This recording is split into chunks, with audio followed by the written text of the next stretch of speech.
सब कोई आ गइल बा रे? जी सर। अरे सब तो आइले बड़ा सन चिथरुआ नहीं खेलो को तू कहाँ रह गई?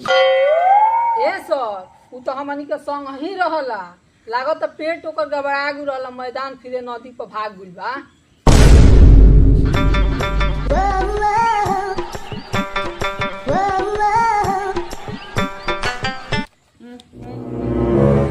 सर हम बैठ जाए।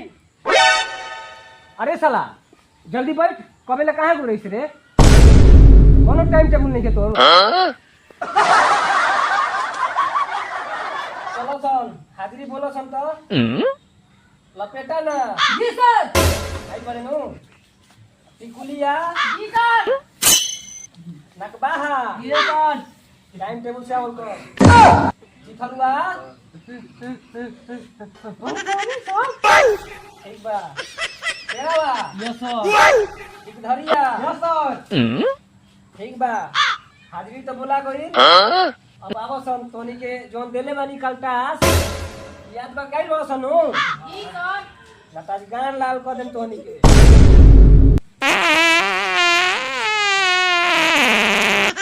अरे साला गदहनियन कौन पागल रे? आइए सर जी। चल चुप चुप चुप लपेटा ना। चलते बताऊ तो ए फोर का होला? ए फोर आवत तनी सर। बड़ साला गदहा अब का दूसरे आई बे। हे प्रभु। अच्छा नकबाहा जगन्नाथ ए बताओ ई फोर बानी तो साला पहले ऊपर खींच ले तब कहिए बानी।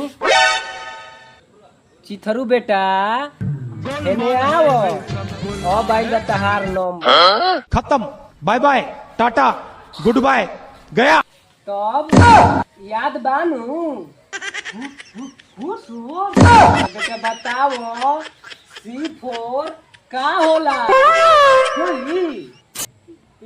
C4 जातनी। अच्छा बेटा तो हमहू आवत तानी हेने अब